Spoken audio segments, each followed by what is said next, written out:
Glória a Deus! Mais um estudo do Apocalipse, as 7 igrejas do Apocalipse. E hoje nós vamos ver Pérgamo e Tiatira.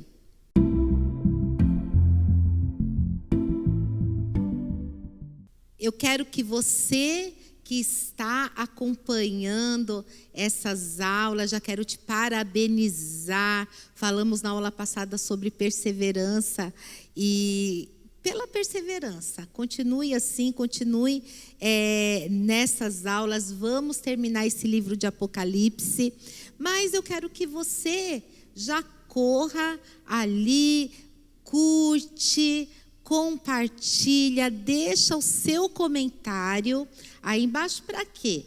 Para que o YouTube entenda que essa é uma programação relevante e o que nós estamos fazendo aqui é muito importante, levando a verdade e que a gente consiga evangelizar o maior número de pessoas possível. Amém? Então, hoje, a igreja de Pérgamo, o Senhor Jesus, ele diz o seguinte, vamos lá, Apocalipse, capítulo 2, versículo 12. Ao anjo da igreja em Pérgamo, escreve: estas coisas diz aquele que tem a espada afiada de 2 gumes, ou seja, a palavra. 13. Conheço o lugar em que habitas, onde está o trono de Satanás, e que conservas o meu nome, não negaste a minha fé, ainda nos dias de Antipas, minha testemunha, meu fiel, o qual foi morto entre vós, onde Satanás habita. Tenho, todavia, contra ti algumas coisas. Aí ele está falando. Primeiro, ele elogiou. E o trono de Satanás. O trono de Satanás, o que seria o trono de Satanás? Como você identificaria isso? O trono de Satanás, ele é marcado pela pressão, pela sedução. Onde Satanás reina, predomina a cegueira espiritual, floresce o misticismo, o paganismo, a mentira religiosa e também a perseguição e a sedução ao povo de Deus. Em Pérgamo estava o panteão, onde vários deuses eram adorados. E isso, obviamente, atentava contra o Deus Criador, o Deus vivo. Em Pérgamo, as pessoas buscavam a cura através do poder da serpente. Lá, ciência e misticismo se misturavam, e isso atentava contra o Espírito Santo, da onde emana todo o poder. Em Pérgamo estava o culto ao imperador, né? Nós vamos ver aí um tipo de anticristo, onde as pessoas elas iam lá, elas queimavam incenso e elas adoravam o imperador como Senhor. E isso conspirava contra o Senhor Jesus, o Rei dos Reis e Senhor dos Senhores.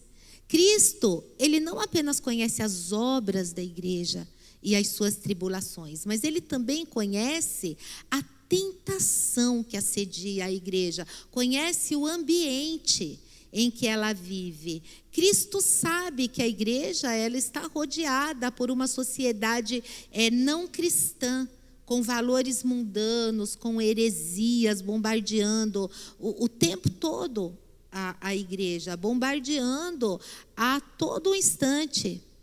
E Jesus, ele diz que é uma igreja que enfrenta. Gente, teve uma caravana da turma de uma pastora conhecida, que ela realmente disse que sente uma opressão mesmo. Quando a caravana foi estudar lá em Pérgamo e se sente uma opressão, o trono de Satanás. Sabe aqueles lugares que você sente, quem já foi à Índia? A Índia ela é uma bênção. Né? Quando você vai lá, a Nova Delhi é uma cidade super bonita. Agora, quando você vai para determinadas regiões, onde é a central da adoração,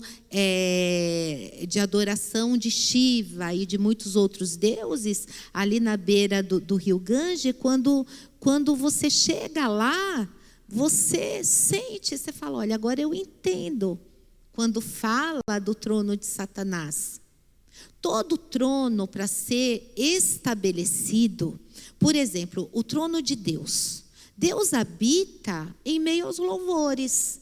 Então, onde o trono de Deus está estabelecido, é porque há uma adoração, há uma reverência ao Senhor. Então, o trono de Satanás, ele é estabelecido onde há uma adoração, onde há oferendas a ele, não só oferendas, mas princípios, estilo de vida, e onde realmente ele reina em determinados locais, onde a escuridão ela é palpável. E esse era o caso da igreja de Pérgamo. Lá tinha magia negra, lá tinha tantas coisas aonde o trono de Satanás foi estabelecido, onde teve até um mártir, como está escrito aqui. Ele diz aqui que Antipas, que é testemunha fiel e que foi morto, foi um mártir ali no meio da cidade. E ele fala, olha, eu vejo que vocês têm dificuldades, é um ambiente difícil, mas eu tenho contra vocês a doutrina de Balaão. E qual é a doutrina de Balaão? Aqui no versículo 14, o qual ensinava Balaque a armar ciladas diante dos filhos de Israel e coisas sacrificadas aos ídolos e a praticarem a prostituição. Quando o Senhor fala de Balaão, o caminho de Balaão, como lá na epístola de Judas, ele fala do amor ao dinheiro. E Balaão é como está escrito, é uma pessoa que tem o Espírito de Deus. Gente, Balaão era um profeta, ele tinha o Espírito de Deus, mas ele incitou o povo à carnalidade. Ele incitou a carnalidade no meio do povo. E quando ele incitou a carnalidade no meio do povo, houve imoralidade. E o povo enfraqueceu. E é lógico que as trevas avançaram. Os líderes, como eu disse, são responsáveis pelas doutrinas. Quando é aquela doutrina lá do nada a ver, né? Deixa para lá. Todo mundo está fazendo, mas Jesus, ele foi bem claro até aqui. Ele não está sendo claro. Ele disse, eu sou o mesmo ontem, hoje e eternamente. Eu sou aquele que foi, aquele que é, aquele que será, aquele que há de vir. Então, ele está falando, os meus princípios não mudam. Santidade é santidade. Mas quando líderes como Balaão dizem, não é bem assim. Agora nós estamos num tempo moderno. Então, está todo mundo fazendo e a gente pode fazer? Esse é o tipo de doutrina que é bem sutil no meio da igreja. É a doutrina de Balaão. É o amor ao dinheiro, e hoje a gente vê o helenismo, né, muito forte no meio da igreja. O helenismo é o intelectualismo. Hoje, as pregações que mais chamam a atenção é de construções de frases feitas, pregação coaching, é isso que chama a atenção. Não é uma pregação que fala de arrependimento, ou que fala de apocalipse, ou que fala dos últimos dias. Essa pregação não chama atenção. Então, se um líder ele quer agradar as pessoas, ele vai inserir a doutrina de Balaão, que é o amor ao dinheiro e também aos princípios da carnalidade. É Gálatas, capítulo 5, os frutos da carne. E aqui ele dá um aviso, capítulo 2, versículo 16. Arrepende-te, e se não, venho a ti sem demora, e contra eles pelejarei com a espada da minha boca. Então, o aviso aqui é o conselho é arrependa-te. Você viu que teve o mesmo conselho para a igreja de Éfeso e é o conselho para a igreja de Pérgamo. E aqui ele diz no versículo 17, quem tem ouvidos, ouça. Olha só, geração ensurdecida. Ouça, Samuel abriu seus ouvidos e ouviu. Ninguém ouvia, mas Noé ouviu. 17, quem tem ouvidos, ouça o que o Espírito diz às igrejas.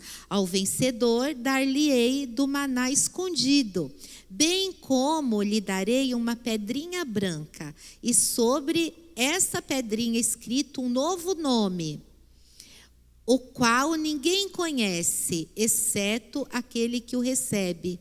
Então, vamos fazer um checklist aqui dessa igreja? A igreja de Pérgamo, ela tem como qualidade a fé que levou até mesmo Antipas a ser mártir. Ponto fraco, tolera imoralidades, amor ao dinheiro, idolatria, heresia. Conselho, arrependa-te, arrependa-se. Característica que essa igreja tem que ter. Qual a característica que ela tem que ter? Temor a Deus. E a recompensa dela é dupla: maná escondido e a pedra com um novo nome.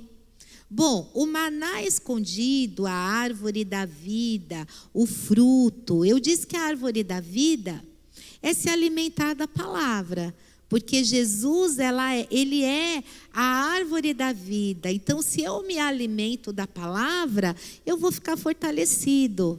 Vocês lembram a igreja de Éfeso? Mas agora está falando do maná escondido. O maná escondido e o pão também, né, que também é Jesus.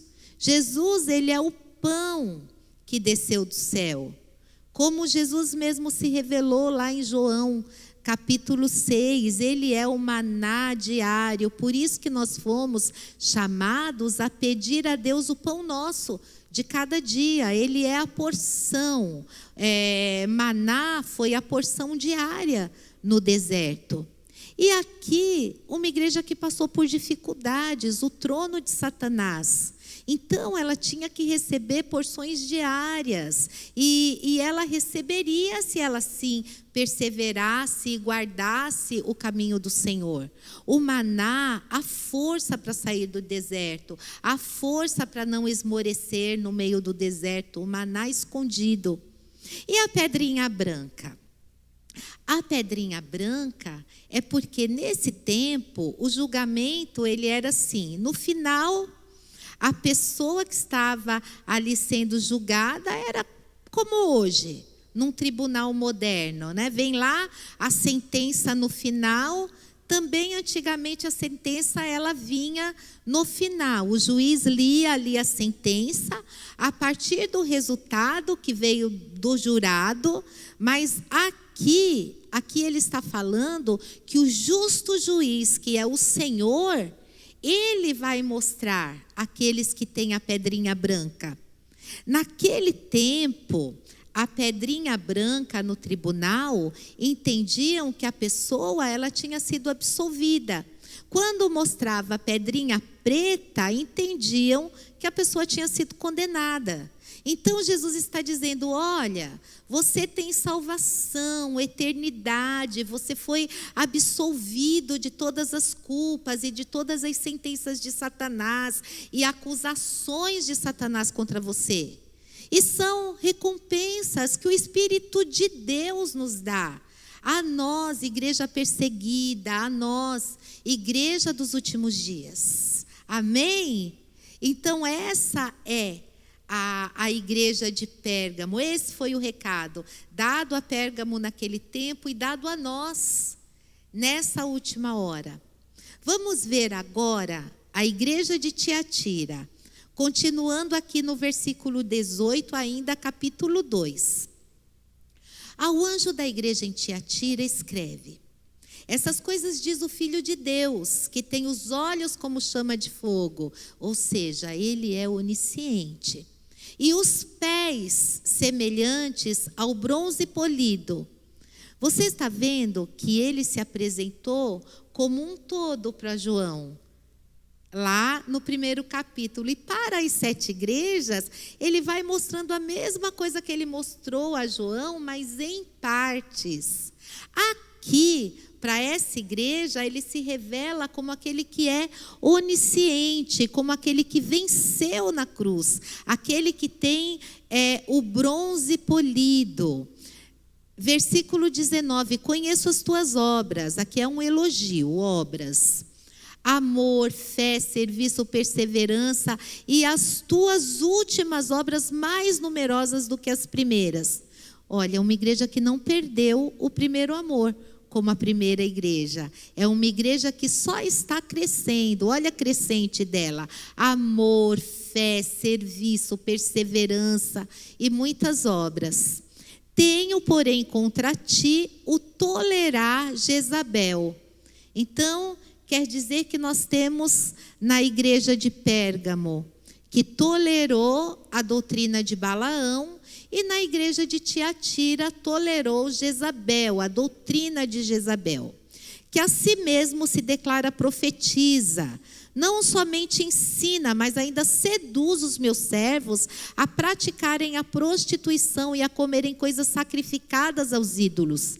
Que a si mesmo se declara profetiza. Não somente ensina, mas ainda seduza os meus servos a praticarem a prostituição e a comerem coisas sacrificadas aos ídolos. Dei-lhe tempo para que se arrependesse. Ela, todavia, não quer arrepender-se da sua prostituição.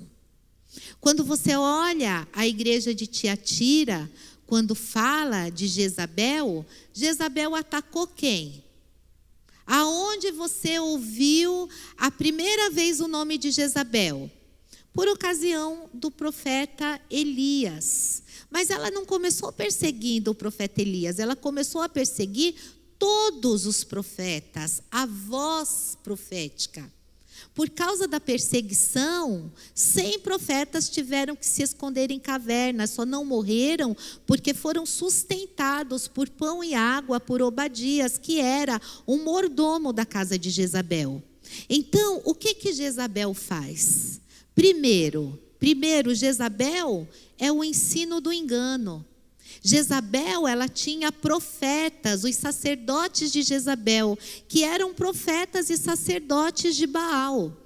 Porque ela casou com o rei Acabe e ela não era judia, ela não temia o Deus único, ela tinha os seus deuses, Baal como principal deus. Então, ela estimulou. Ela tinha lá a sua central de ensino, os seus sacerdotes, os seus profetas, que eles iam por todo Israel ensinando o engano. Então foi um tempo de muito engano, um tempo de muito enfraquecimento espiritual, na época de Jezabel, na época de Elias. E aqui está falando a mesma coisa, que o ensino de Jezabel é um ensino que também entra como engano dentro da igreja. E ela ensina práticas que quebram os princípios de Deus. E Jezabel, olha o que está falando aqui. Primeiro, profetiza, se declara profetiza. Cuidado.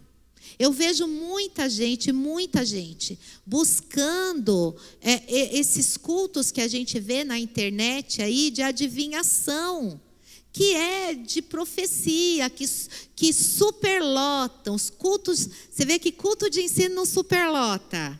Cuidado, porque nos últimos dias Jesus está alertando. Olha a profetisa Jezabel. A profetisa Jezabel, ela vai estar no púlpito. Ela vai estar dizendo, ela vai estar ensinando, ela vai estar influenciando. E é no século 21. E o povo fica encantado. Gente, eu tenho propriedade para falar sobre isso, porque nós somos uma igreja profética. Então, isso é algo que nós sempre pedimos a Deus, para que Ele nos livre. E para que nós possamos trazer ao Brasil uma voz profética sadia, com tudo que um profeta verdadeiro tem do Senhor, que é o direcionamento da parte de Deus. Mas a gente vê na internet lá, o povo fica encantado quando fala o CPF, o teu RG, adivinhando todas as coisas. Não é o Espírito de Deus. Não é o Espírito de Deus. Sabe por quê? Porque o Espírito de Deus honra a Deus. E isso honra ao homem. Porque todo mundo vai ficar atrás do homem, que assim adivinha todas as coisas. Então, isso é algo que nós precisamos estar atentos. Eu digo nós, principalmente nós, como igreja profética, porque nós vemos nas quartas-feiras, por exemplo, aqui, vêm pessoas de diversos lugares. Nós estamos no centro de Osasco, então vêm pessoas de todos os lugares, todos os bairros aí de Osasco, recebemos pessoas de outras igrejas, e a gente precisa estar muito atento com isso, porque as pessoas vêm com essa mentalidade. Elas vêm e, olha, você quer me deixar nervosa?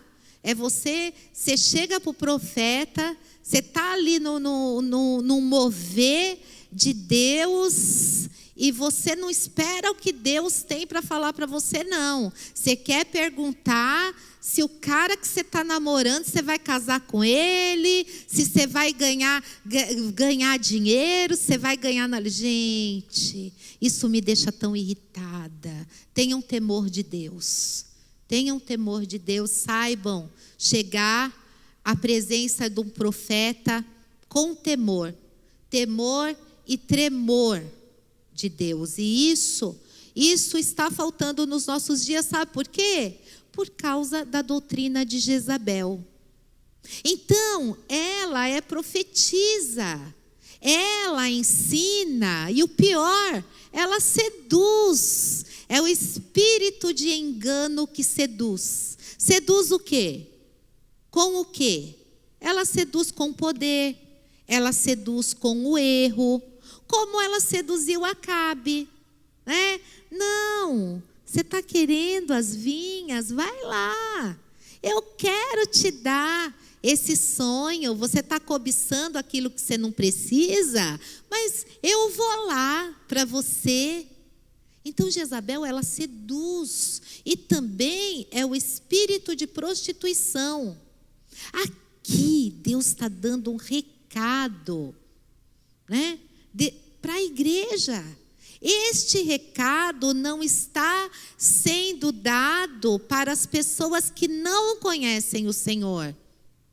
Ele está falando de problemas dentro da igreja. E ele está falando de prostituição, de sedução espiritual e também de imoralidade dentro da igreja. E ele está falando, ela incita em comer coisas consagradas aos ídolos. O Senhor está dizendo que o espírito de Jezabel atua através de pessoas, e ele dá tempo para essa pessoa se arrepender, mas essa pessoa está tão engajada, idolatrada, amada, sabe, ela gosta tanto de receber muitos presentes e muitas recompensas, que ela nem sequer se arrepende daquilo que ela está fazendo. E o Senhor diz, no capítulo 2, versículo 22, eis que a prostro de cama, Porque o juízo, gente, ele começa pela casa de Deus. Bem como em grande tribulação, os que com ela adulteraram, é o adultério espiritual. É o adultério da imoralidade, caso não se arrependam das obras que ela incita. 23, matarei os seus filhos. E quando está falando de filhos, gente, certa ocasião, há anos atrás, nós vamos fazer 9 anos, eu estou falando bem lá do começo, né, nos primeiros anos. Eu acho que todo pastor já enfrentou uma rebeldia, né? Tinha aí um grupinho que queria mais poder, era até de família, né? Um grupinho pequeno, mas que estava atuando dessa forma. E eu identifiquei esse espírito. As pessoas não percebiam muito, mas eu percebi. E aí eu tive um sonho. E aí nesse sonho eu entendi quem são os filhos de Jezabel. Esse sonho, eu estava pregando e essas pessoas estavam do meu lado, ali sentadas, né? Não do meu lado, estavam sentadas e elas estavam tentando me atrapalhar. Porque eu estava falando, quando eu estava pregando, elas estavam falando. E elas faziam muito isso, gente, para me atrapalhar mesmo. E no sonho, elas estavam fazendo a mesma coisa. Então, enquanto eu pregava, elas faziam isso. E aí, então, eu parei de pregar. E aí eu disse a essas pessoas, por favor, não fale agora. Eu estou pregando, vocês estão me atrapalhando. E nisso aparecia Jezabel, assim na minha frente, e ela dizia, não toque nos meus filhos. Não toque nos meus filhos. E aí daí para frente eu entendi quem são os filhos. Jesus, ele avisou que tem o joio e que tem o trigo. E todas as igrejas, gente, todas as igrejas, vai haver pessoas seduzidas pelo poder, seduzidas pelo engano, que possam sim atuar dessa forma. Então, aqui diz, eu matarei os seus filhos. E todas as igrejas conhecerão que eu sou aquele que sonda mentes e corações. Então, não adianta você se apresentar como bonzinho. Deus, ele sonda mentes e Deus, ele sonda corações. E vos darei a cada um segundo as vossas obras. E ele diz aqui, no 2:24, digo todavia a vós outros, os demais de Tiatira, há tanto quantos não têm essa doutrina e que não conheceram, como eles dizem, as coisas profundas de Satanás. Outra carga não jogarei sobre vós. Então, qual que é o conselho dele? 2:25. Tão somente conservai o que tendes até que eu venha. Então, o conselho, vamos lá na igreja, a igreja de Tiatira. Qual que é a qualidade dessa igreja? Amor. Qual que é o ponto fraco dela? Tolera o espírito de Jezabel, que é o engano, que é a sedução. Qual é o conselho? Mantenha a fé. Qual a característica dessa igreja? A força do Espírito de Deus e a recompensa, reinar sobre as nações e recolher a estrela da manhã. Vamos aqui no versículo 25, o conselho que Jesus dá para a igreja de Tiatira. Tão somente conserva o que tens até que eu venha. Até que eu venha, é um aviso. Jesus está falando para a igreja aqui da última hora.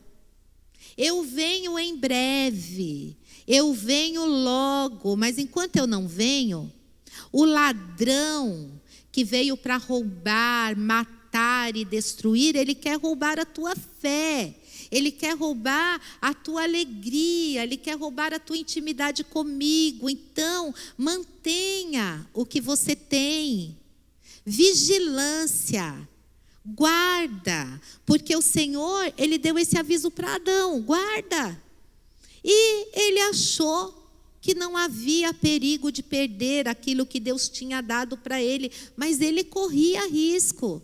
E Jesus agora está avisando a igreja da última hora do mesmo jeito que Deus avisou a Adão.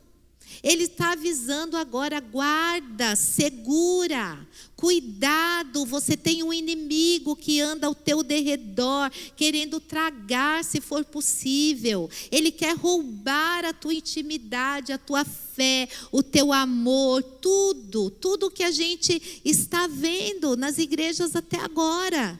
E ele diz, guarda até que eu venha. No 2:26, ao vencedor que guardar até o fim as minhas obras, eu lhe darei autoridade sobre as nações. Gente, esse é o tempo da igreja ter autoridade. Esse é o tempo da igreja ser a diferença. Hoje tem brasileiro por tudo que é canto, tudo que é lado, você vai ver brasileiro. Eu mesmo tenho seguidoras no meu Instagram, pessoas aqui no YouTube, alunas de muitas nações. Meu filho, minha nora, mesmo estão lá no Canadá agora. E eu digo para você, você não está aí por coincidência, ou porque é um plano de vida. Deus tem o controle sobre a tua vida. Você não está aí por acaso. Você não está aí só para ganhar dinheiro. Você está aí por um propósito de Deus, para você ser um instrumento de Deus, um canal de Deus na nação onde você está, um canal de avivamento na nação onde você está. E ele diz assim no 27, e com cetro de ferro as regerá e as reduzirá a pedaços como se fossem objetos de barro. Assim como também eu recebi de meu Pai, dar-lhe-ei ainda a estrela da manhã. Quem tem ouvidos ouça o que o Espírito diz às igrejas. Quantas promessas aqui para a igreja de Tiatira, se ela permanecer no caminho do Senhor. Então, ele falou que ela seria diferente nas nações, diferente nas nações, julgar as nações com poder e autoridade. É você orar. Eu não estou falando que de você, que você vai lá, vai ser um político. Aí, não. Mas a tua intercessão, você declarar, por exemplo, você está lá na Índia, você vai declarar, eu digo que é ilegal toda essa adoração a tantos deuses. Essa nação, ela vai viver o avivamento de Deus. Isso é reger as nações. Eu não estou falando só de reger as nações depois do milênio. Eu estou falando deste momento. E ainda o Senhor diz, qual é a promessa? Receber a estrela da manhã. Jesus disse que ele recebeu a estrela da manhã. A estrela da manhã, ela é a primeira a aparecer. E eu digo para você que brilha no meio da escuridão. Você brilha no meio da escuridão. Ele recebeu o brilho da glória. Jesus, ele recebeu esse brilho, o brilho da sabedoria. Então, quando eu olho, por exemplo, para Daniel, eu vejo um homem que brilhou nas trevas. José brilhou.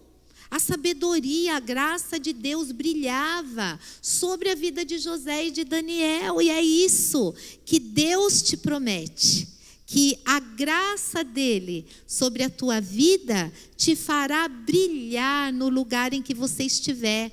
Não importa o nível de opressão que exista nesse local, mas eu digo que a graça de Deus brilha sobre a tua vida, em nome de Jesus. Então, nós terminamos agora, nós vimos Éfeso, Esmirna, Pérgamo e Tiatira. E na próxima aula nós vamos ver Sardes, Filadélfia e nós vamos tentar chegar em Laodiceia, tá bom? Então, até a próxima aula, se Deus quiser.